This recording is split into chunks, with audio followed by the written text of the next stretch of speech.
more people will join. So, first of all, I wanted to thank all the people attending and welcome you to the third part of our three-part series that Daisy Hernandez created as a result of her trip to Cuba in December of 2019. We were very fortunate to have Daisy intern with CRLN in the summer of 2019, as well as this summer when she created this webinar. So this webinar requires the help of a lot of people. We have a big thank you to Alianza Americas, who lent their platform for us to use and also helped us learn how to do a webinar. And tonight, in addition to Daisy and myself, we will be having help from Juan Carlos Hernandez, our Immigration Program Coordinator. He'll be doing technical work behind the scenes that make these webinars possible. And our Director, Claudia Lucero, will be collecting your questions and keeping track of the questions during the question and answer period. So Daisy's going to speak for about a half an hour, a little bit more, and then we'll take questions. We'll be posting tonight's webinar and all of the links connected to it for more information on our website, and we'll send you a follow-up email when that happens so that you'll know where to find everything. So, and I think I forgot to introduce myself. My name is Marilyn McKenna. I'm the Cuba Program Coordinator. So CRLN has been working on learning more about Cuba and ending U.S. sanctions against Cuba for more than 25 years. So during that time, we've had many report backs, and tonight's report back is just another step in that long road that we're on. We're very grateful for Daisy's work to share this with us. And in our long tradition of report backs, we welcome you to a virtual report back. Daisy? Thank you, Marilyn, for the introduction, and thank you to the staff supporting us and working with us tonight. And also, I'd like to thank everybody who has joined us today to learn more about Cuba and continuing the efforts to learn with CRLN. So this is our third and final part of the three-part series that we're building on. From day one, our look at the urban economics and agriculture in Cuba, and day two of last week, U.S.-Cuba relations, cooperatives, and community. And today into how Cuba has not failed to demonstrate global solidarity in light of COVID-19, despite the U.S.'s harmful blockade. So in this part, healthcare system, clients, or patients, we will explore healing components as well as components to kind of building our lack of a healthcare system in the U.S.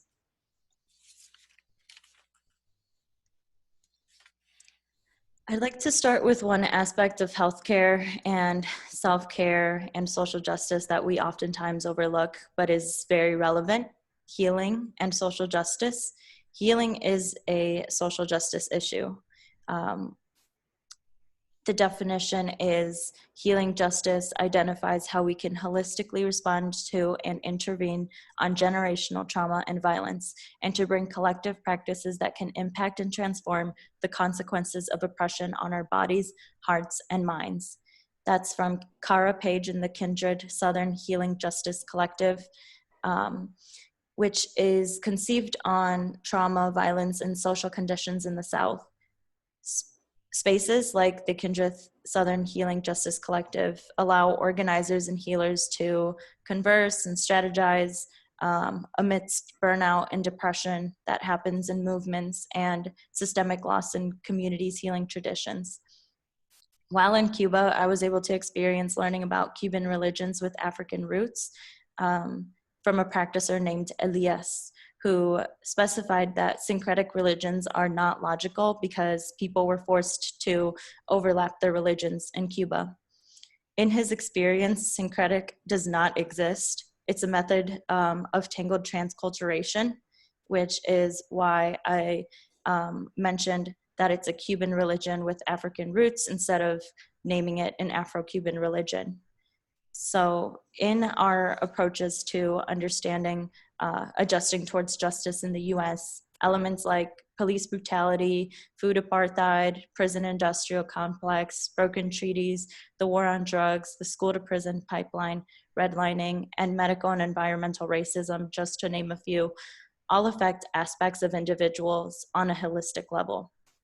The violence that these structures emit will be an issue of healing generations of trauma and violence by consequences of oppression. As people living in the US, this quote by Mina B is a constructive way to think about the movement that we are living through. Anti-racism work is also mental health work. If all those self-healing practices that you invest your time and energy in still leaves you oblivious, ignorant, and callous towards the pain and suffering of Black people, then what is the work that you're doing rooted in? Because healing is uncomfortable and messy, it holds a mirror up to our ugliness and forces us to confront it.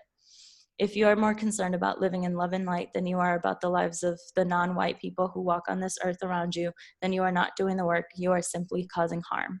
This is by Mina B. She has an Instagram page on healing justice. So on my delegation specifically, I learned to distinguish a healthy self and how to work through healing thyself. So together we visited a homeopathic pharmacy and created and applied herbal remedies, exchanged with an energy healer and medical practitioner, learned about climate adaptation and resiliency plans, confronted the realities of US intervention abroad, toured multiple urban and rural agroecological projects, understood the impacts of US policy and imperialism on the Cuban economy, met with youth, permaculture organizers, interfaced with Afro-Cuban popular educators and shared cultural organizing strategies, basked in ecological reserves and protected landscapes, and learned from an eco-community focused on reforestation, vegetarianism, and natural products. We'll essentially focus on the first two parts that I experienced of this long list. So I'd like to share my focuses of my Healing Our Land, Healing Ourselves delegation that we're reporting on in this series with a definition of holistic healing to understand my experience with the energy healer and medical practitioners in Cuba. Holistic healing is a practice of health and wellness which holistically analyzes a person by considering the entire person and all internal and external factors affecting them. The three principles can be summarized as looks of the properties, the whole person, natural elements, and personal empowerment.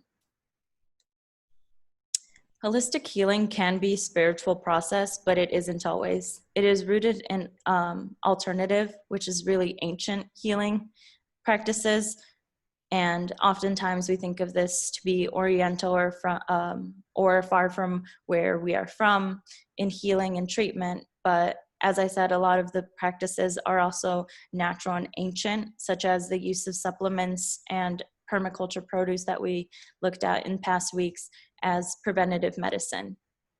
So these patient-oriented programs are all over the world and are the backbone of healing arts that even Western philosophers like Socrates were quoted to have said, "The part can never be well unless the whole is well."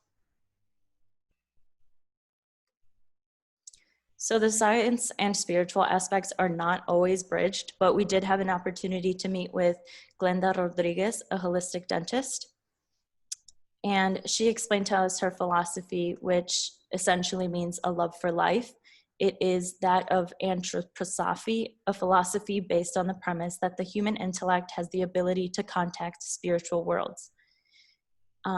Basically, she explained that anything we perceived with our sensory is internalized and manifested on a spiritual level. She put this into the context of the concept of bioenergetic medicine that she introduced to us in her test for disharmony in her patients. Bioenergetic medicine refers to the manipulation of bioenergetic fluxes to positively affect health.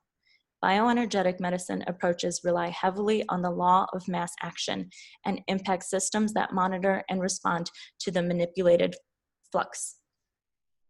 Basically, in non-sciencey terms, based on Einstein's idea that energy is matter and matter is energy, our physical body is comprised of matter and energy, so we should also be affected by energy. A dentist like Glenda would analyze the person holistically. As we know, a diet high in sugar would respond in manifestations of cavities in our mouths, meaning that depending on the magnitude or the accumulation of something or some substance, there's a physical solution, which is our organs. That's some of the delicious food that I enjoyed after one of the days on the farms. And she helped us understand this with a simile of our lives and our bodies with plants. If some people cannot remember, a simile is a noun, a figure of speech involving the comparison of one thing with another thing of a different kind, used to make a description more empathetic or vivid. So our body is so wise that there are so many microsystems to alert us. And Glenda uses dental pathology to look at information from teeth with a corresponding organ. She prompts us to think of our bodies as in similes with plants by considering where you live, where you sleep, where is the energetic pollution around you, who constitutes your circle, what do you eat, speak, feel. And she would then give a diagnosis, and individuals are able to consciously direct their attention towards the disharmony. Because the principle lies in thinking, feeling, and acting in a coherent manner, awareness to the disharmony is key. As long as you are not aware, then you will continue to do it. And though it is not a solution, the disharmony at the energetic level is treated.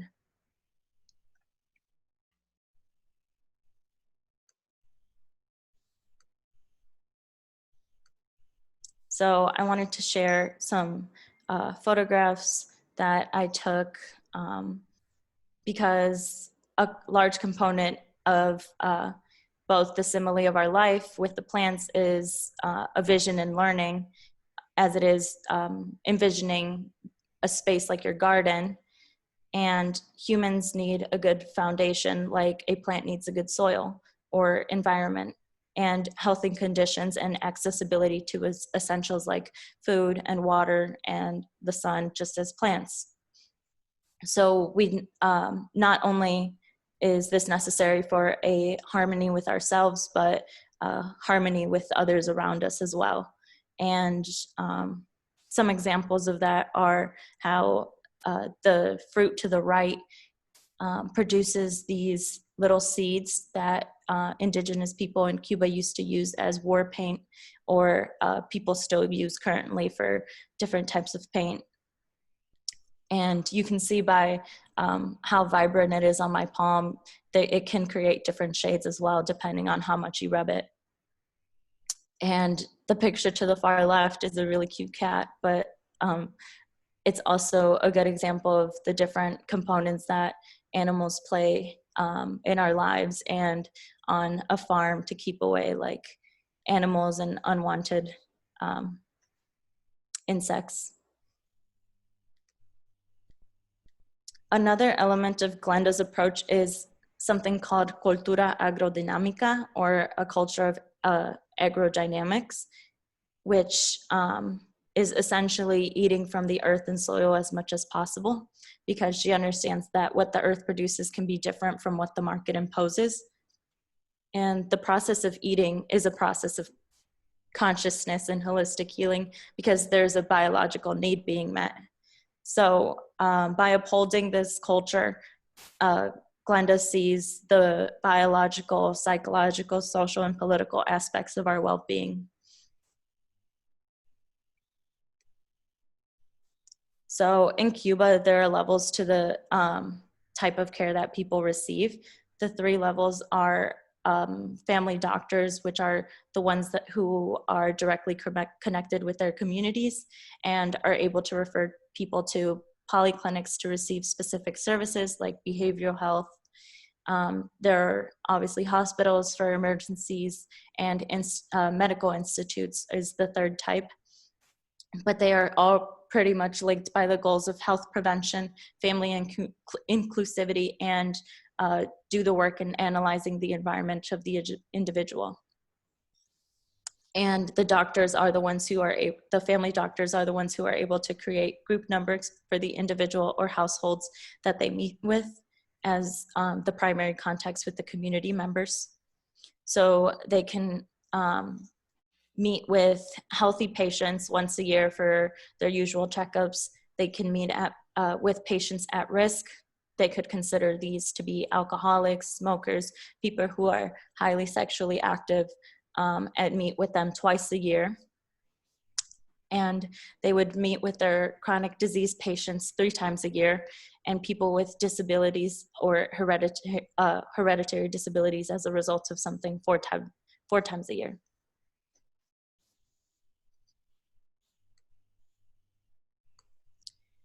The visual on the right is the doctor's map of her entire patient community, which is about 1,000 people, 1,068. And it's the one on the left explains how the care is free to citizens, but how much it costs the state. So everyone in the population is explained what the services cost the state, despite it being free and the same even in rural zones. But every doctor has a specific zone, and that's marked by the neighborhood and the streets, as you can see. Each different section is a different street, and the doctor has a key for herself for a school or a business, but above all, this is pretty much how she keeps a record of who her patients all are and who lives in what household. And she could also see what's in proximity to those households as well. So she could see their accessibility to that school or to a business or a grocery store, for example. Now, I'd like to provide some details on a program which some considering med school or who know anybody considering med school might be interested in. I was able to learn more about the ELAM program, Escuela Americana de Medicina, Latinoamericana de Medicina, Latin American School of Medicine, by a visit from 2 students who visited the Centro MLK where we were staying. And they gave us a little bit of perspective on their experience studying in Cuba and why they made this decision. And we'll provide details and a link to this if anybody is interested as well in the comments. And all the resources that we share today will be shared on our website. Since its first class of 2005, the Latin American School of Medicine, ELAM, has graduated tens of thousands of physicians from low-income communities in Africa, Asia, and the Americas, including the USA. Thousands more are enrolled in the program, thanks to the full scholarships offered by Cuba.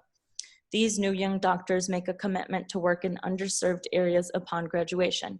Young people from over 100 ethnic groups, half of whom are women, study in an environment that recognizes the right of every patient to care and that centers learning in the community where health promotion is as important as disease management.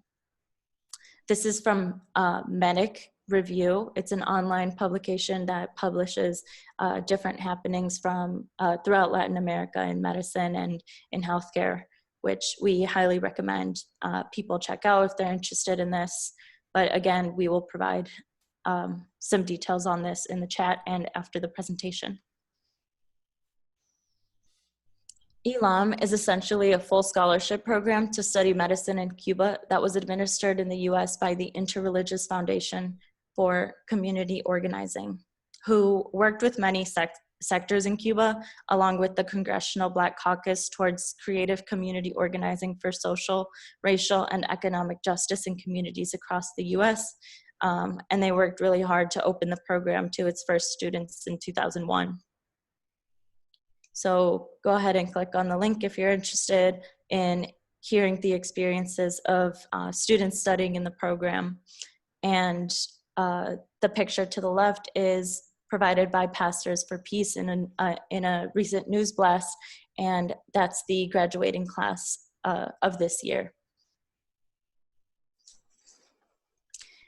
Though there are prerequisites for med school, the scholarship pays for everything, including tuition, books, and uniforms. And what is the program really necessitates is that you come from the humblest and neediest communities in the US. Students and parents combined cannot be over 500% of the annual median income values, and financial income cutoff for students applying to the ELAM scholarship program. Participants must be committed to practice medicine in poor and underserved US communities after graduation as well. And it is a highly competitive program, but if you fit the requirements, then you have a really solid chance of becoming accepted.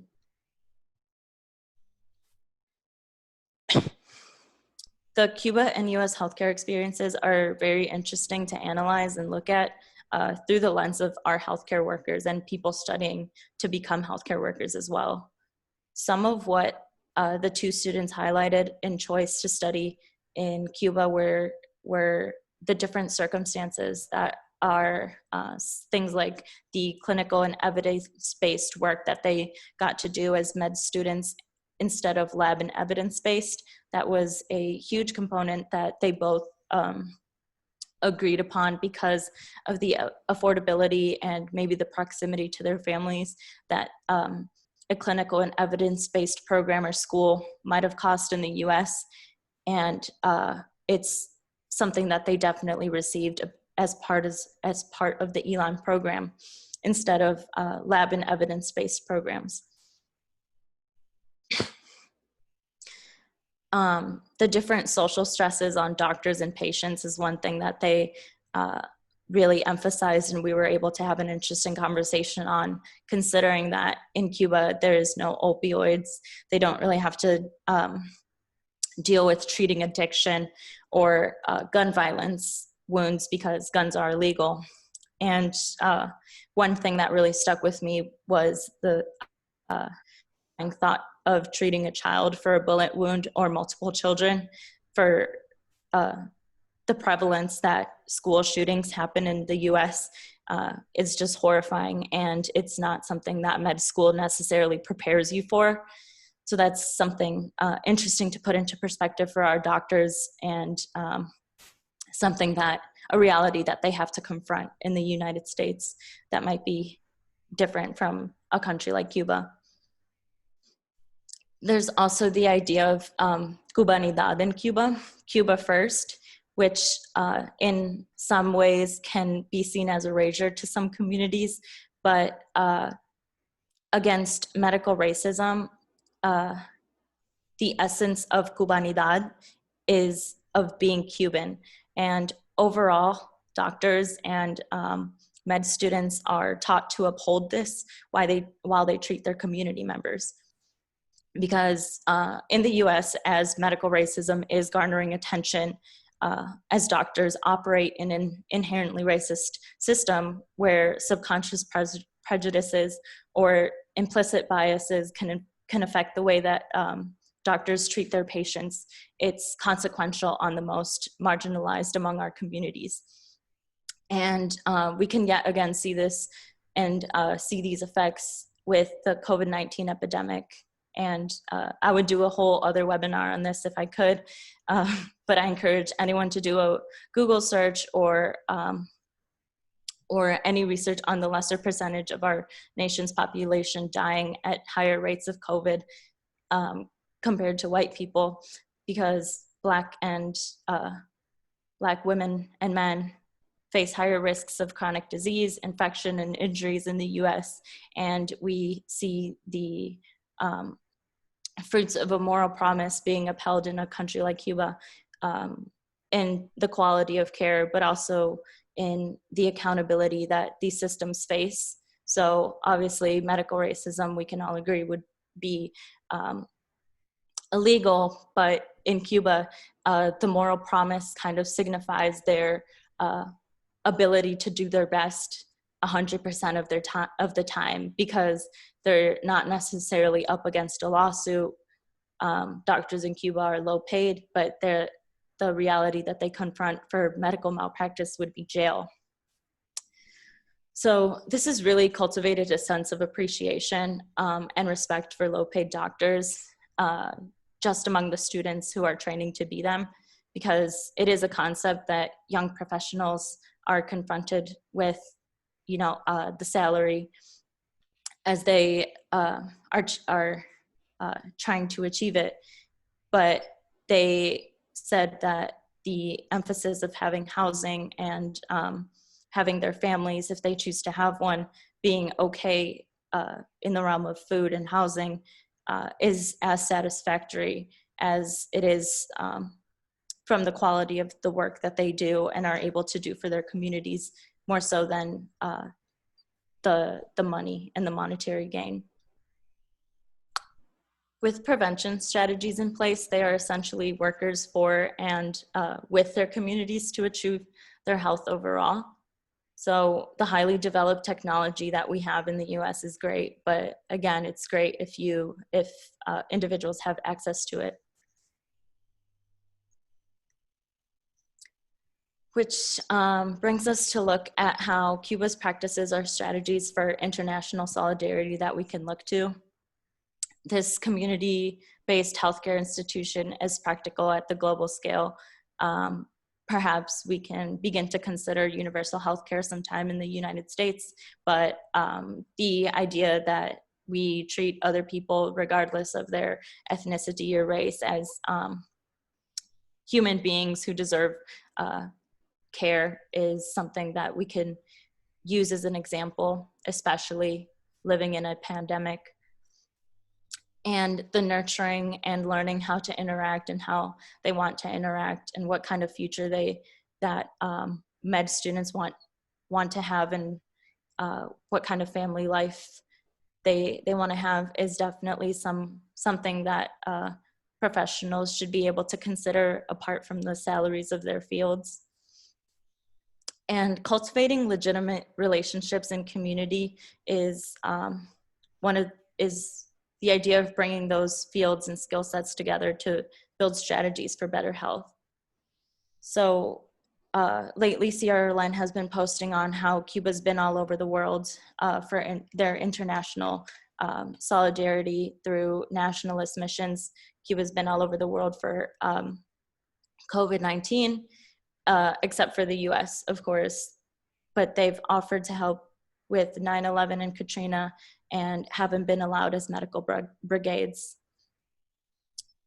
And the blockade makes it especially difficult to buy equipment directly from manufacturers because Cuba must find a third country to sell it to them. But the US government could always charge that country in the end. So now comes the time for us to do something about this. There is a petition that we rallied for last week as Cuban-American teacher Carlos Lasso, a veteran sergeant of the Iraq War, began a bicycle expedition on July 11th, 2020 from Seattle to Washington, D.C. with family members with the aim of drawing attention to the economic sanctions against Cuba, reinforced by the Trump administration despite of the COVID-19 health crisis. You can follow his journey on Facebook at the link. And at the start of the pandemic, Professor Lasso addressed a letter to President Trump asking him to lift the sanctions because, he said, they make it difficult or impossible for Cuba to acquire medical equipment, food, and medicine. The petition is on 2 online platforms at change.org and at Avaz. We provided the change.org petition, which has garnered nearly 20,000 signatures. And this past week, while in Chicago, Carlos met with Alderman Andre Vasquez of the 40th Ward, and after his visit, Alderman Vasquez said he would support a Chicago City Council resolution to normalize relations between Cuba and the US. And shortly before the pandemic, a vote on this resolution, or the talks of this resolution were spreading, but because of COVID, again, that kind of fell through. But we have this alderman's support, and if you would like to join the campaign for the Chicago City Council resolution, you could always contact Marilyn.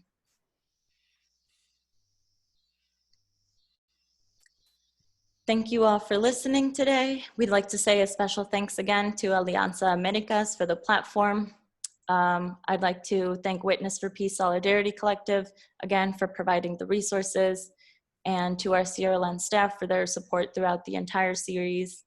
I took the photos today, except for the one provided by Pastors for Peace, and I'd also like to thank our viewers and engaged participants throughout the series.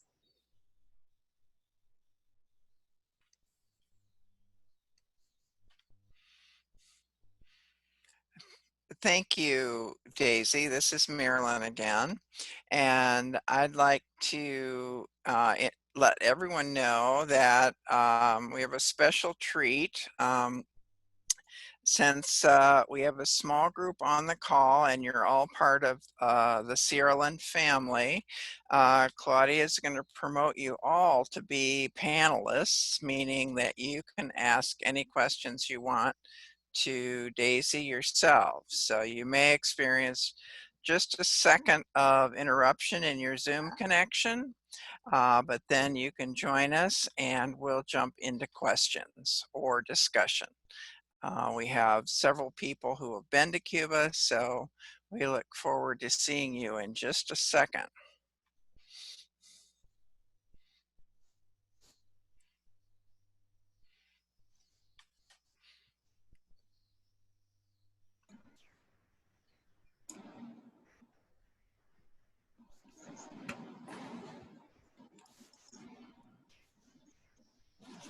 Okay, we have people, and people are not forced to come on. It's a voluntary activity, but feel free. So the floor is open for Daisy, for questions to Daisy on her presentation, and or discussion that you might like to have. So take it away.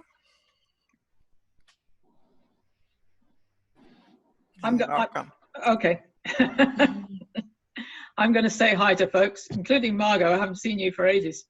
So Daisy, it's a while since I was in Cuba, but I remember on my first visit actually going to a dentist office and being struck by just how ancient the equipment was. It sort of reminded me of dentistry of my youth, and I'm not going to admit how long ago that was, but it's a long time. And did you get the same impression? I mean, you talked about blockades and how hard it is to get equipment, but what was your own just sort of sense of what they're working with?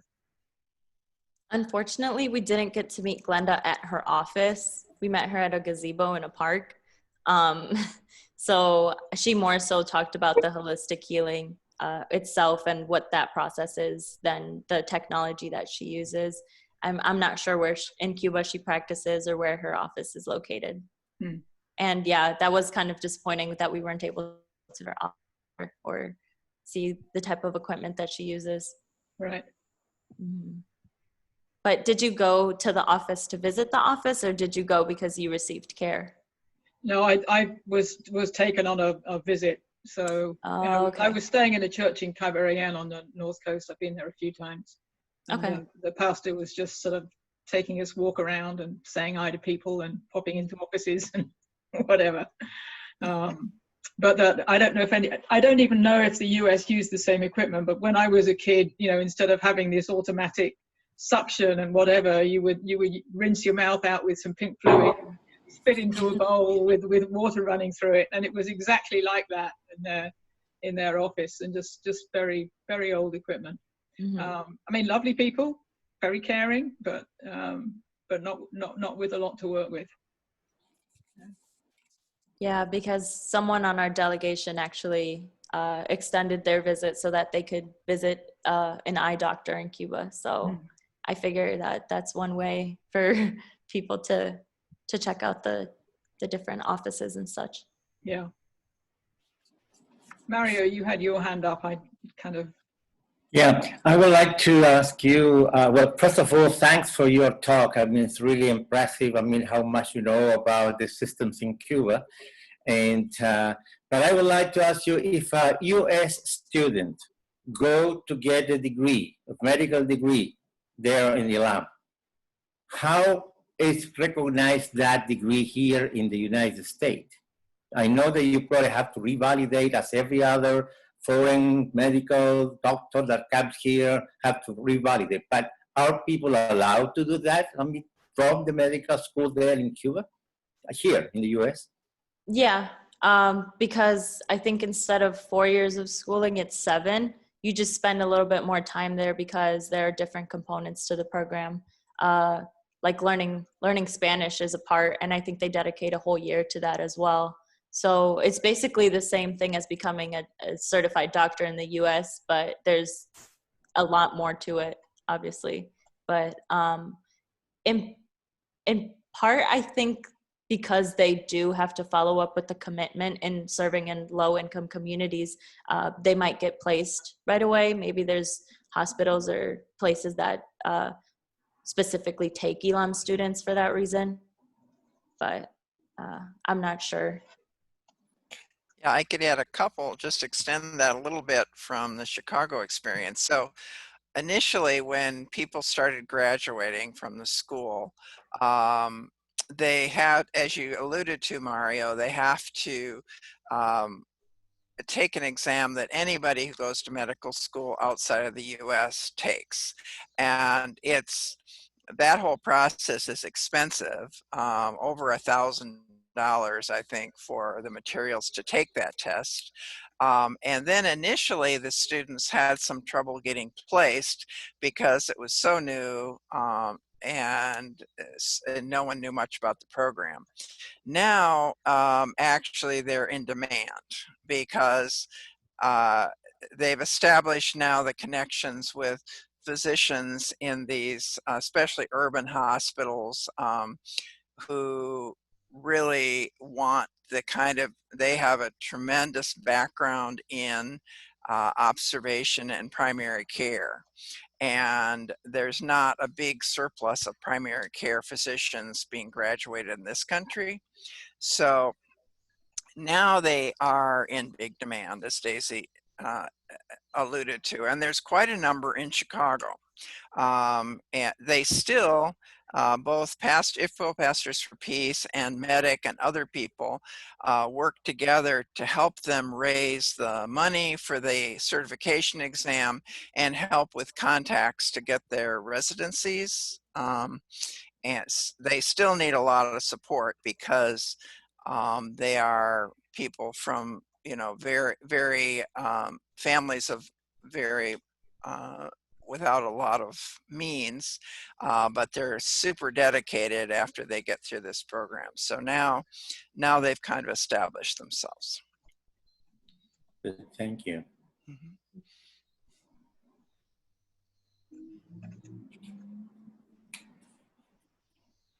So people have other questions? Can I ask one? Yes, you can ask as many as you want. We're having a conversation. Great.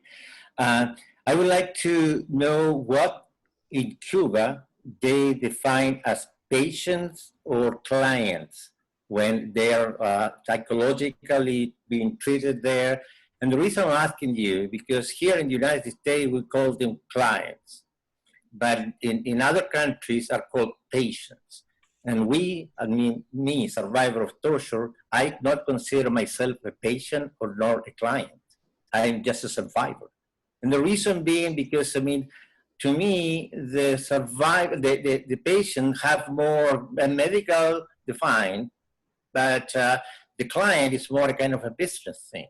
Mm-hmm.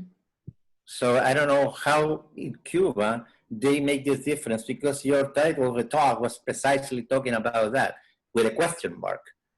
Client or patients.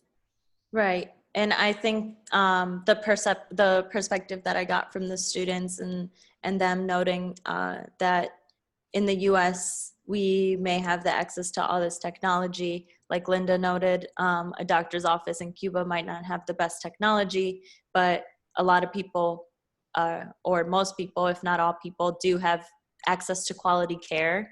And the emphasis on the quality of care is what Cuba, I think, distinguishes in the foundational approach to even becoming a doctor. That moral promise that they instilled in the doctors who, again, are low paid, but as med students, they recognize that if they were to work hard in a school in the US, they would probably get a lot of money for them to be able to buy a car or, you know, buy a nice house. But having everything that they need, they really get the experience of focusing on the quality of their community and building community with the people that they are treating, more so than looking at the amenity and the cost and prices of what they're going to provide these people.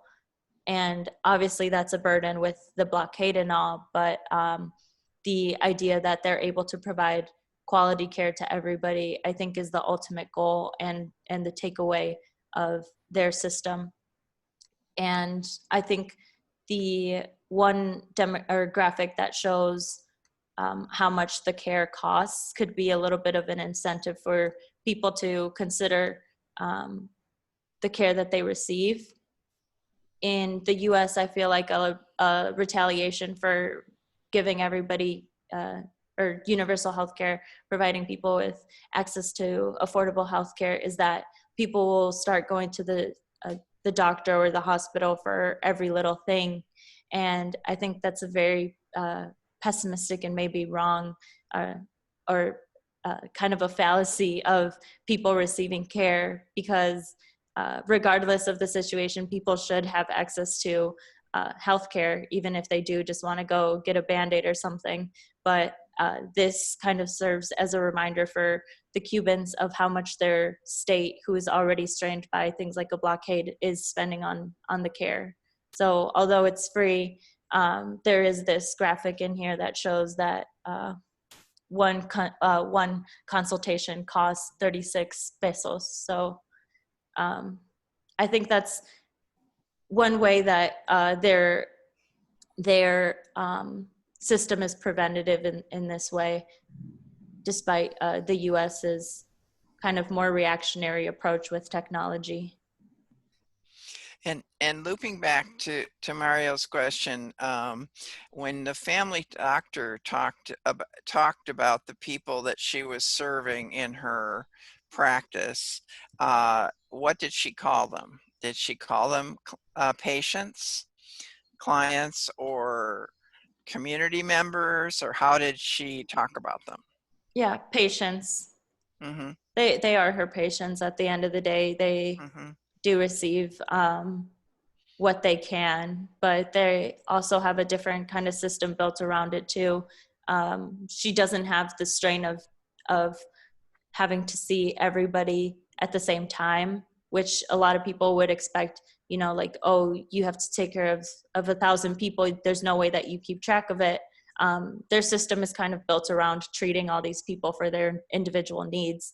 And again, it's not like you are prescribing the same thing to one person, taking it like, you know, 3 times a day, 7 times a week, because that's not really how medicine or treatment works. Every patient is different. And I think that's the approach from my understanding.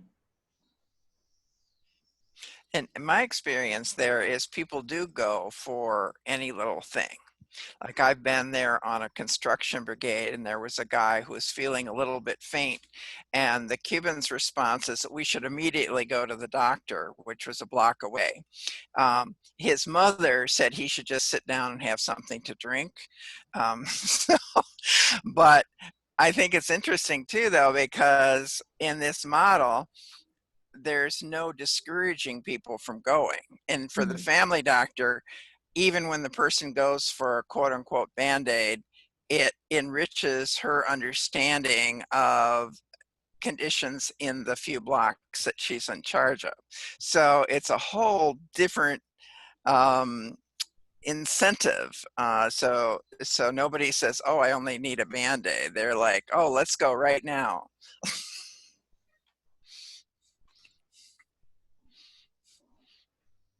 So Mario, I think the answer is patient. Okay. Okay. Thanks.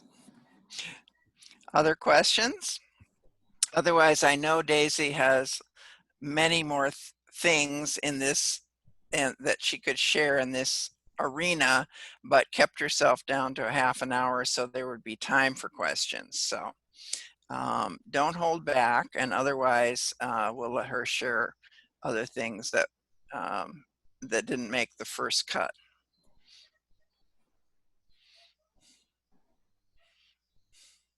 I hate to be asking another question. No. But in general, when you have been talking to us about this holistic, the health system and the holistic way they're doing, it's not a real traditional medicine. But the doctors that are educated there in the United States, in Cuba, when they go out, every country, their solidarity with those countries, they practice their traditional medicine. So how that the students now in the medical school see that kind of things, whether they have to be really educated and trained on the traditional medicine or more in the, more you talk about all this holistic system. I mean, energetic and everything that you talk about, how they feel with that. How do they feel towards it? Yeah, I mean, the students that are going there, that are going to be our future doctors going outside, I mean, in solidarity with countries, they will practice there the traditional medicine, not real all these type of things that you talk about. Well, yeah, my understanding of the medical brigades is that when they go to different countries, they're going there as Cuban doctors. So I'm not sure what type of equipment they're offered, but I'm pretty sure they might work in a similar frame as they do communally with Cuba. But from the students that we talked with, they were pretty aware of what's happening in the U.S. I think it's very difficult for them to not be.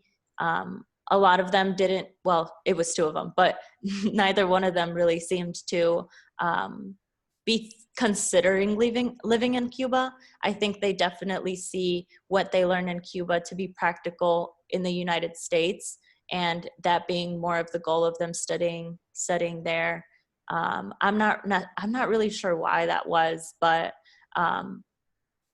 they both could afford to come back to the US on their off time when they're not in class. So obviously they have to balance like being in the US and studying in Cuba the majority of the time.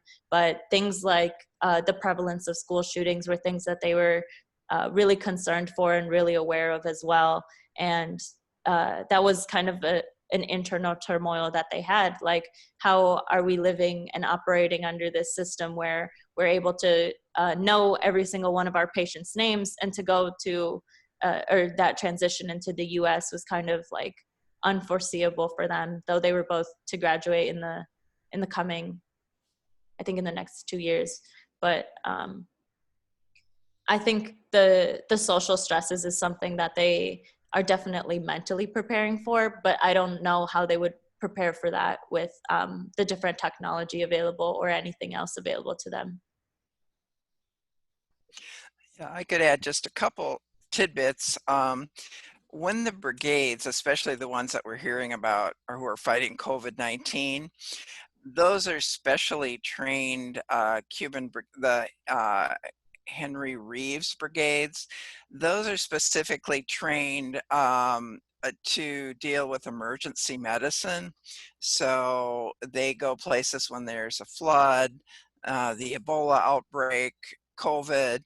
So in a way, they are super specialized. And so when a country invites them, they go as consultants to the country's own medical staff. So I think they wouldn't, in that kind of medical setting, they're going to try to convey their principles that they've learned about emergency medicine and the control of viruses. So but they wouldn't be trying to, in that setting, they wouldn't be trying to change the culture or the traditional medicine of where they go because of their consultant capacity. However, there are Cuban doctors in many countries for a long time. And in those settings, I know they have to be culturally prepared to go to those places. So they have to understand the culture of the country they're going to. And people are on medical missions for many years. For instance, in Haiti, a lot of these places that had COVID outbreaks, there were already Cuban doctors there, but special teams came from Cuba to fight COVID in particular. So that's a little bit of an answer to the holistic medicine. Some of it came out of necessity because of the blockade. So that in the special period, people started going back to traditional healing and traditional healers, planting herb gardens. A lot of churches, in fact, the Presbyterian church in Luyano had a big, what they call a medical garden. So the special period prompted returning to some of those herbal healing, growing herbs and those methods. Great. Thank you. Mm-hmm. So Daisy, are there other pieces you wanted to share with us and you cut out of your first go round? Besides just a bunch of filling the space with pictures, not necessarily. This is a loaded presentation. I know that, but yeah, I think you found a good way to bridge it to the cooperative movement and the permaculture movement as well. I think the main takeaway is that everybody in Cuba is working with what they have, and I was very thankful to have learned all the different, not even all the different ways, I feel like, and methods that people are trying to achieve health for themselves and health for their families.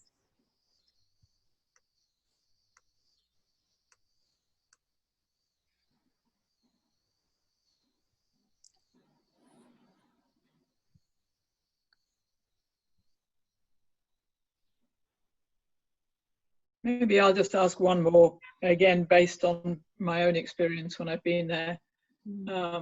So you've presented this all in a very positive way, and on the whole, I mean, yes, but there are people in Cuba who are not exactly happy with the system either. I mean, did you get any of that point of view or not, or did you just get the sort of positive side on this particular trip?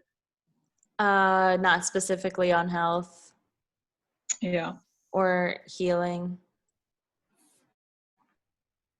I thought it was really interesting to have met with students or people my age as well. I really learned from that experience because they were able to be honest, and we're in similar situations. I get the entirety of them trying to think about their future and alongside their profession and what kind of elements they're looking for in studying and such. But I think it's a positive light because we are a considerably like consciously and socially aware generation, and I feel like these are things that affect people in our similar positions, low-income individuals. So our experience in healthcare, our experience against institutional factors like academia, and in understanding these strategies and elements to, I guess, our personal well-being and social determinants of our future and political determinants of our future. I think I chose to highlight that the most because I related to it in a way, even though I'm like not in med school at all, but obviously we're doing similar work, but Yeah. No, that's great. yeah. It's when we started planning this, uh, uh, started talking about it, we came to the principle that Daisy was an expert on her trip, and that she would give us some glimpses from her trip and the way that these trips cause us to ask a lot of questions and keep asking them. Yeah, fair enough. Yeah, I think my delegation was really unique in that we were kind of a younger crowd of folks. So like really one of the delegates, she had been deterred from med school because of her financial situation. And she was now doing research at a hospital. That was her job. She's researching at a hospital, and like she kind of thought to herself, if only I had known about a program like this, I would have loved to come spend some time in Cuba, learned a new language, but also like practice what I like to do in a community. And I understand that people's dissatisfaction with these systems or these operations is true, like as is, you know, people having different opinions being true about a lot of things, but the opportunity that has and that Cuba provides for people like us or in similar positions to study something like that in a country like Cuba, I think there's a lot of possibility for growth on all spectrums.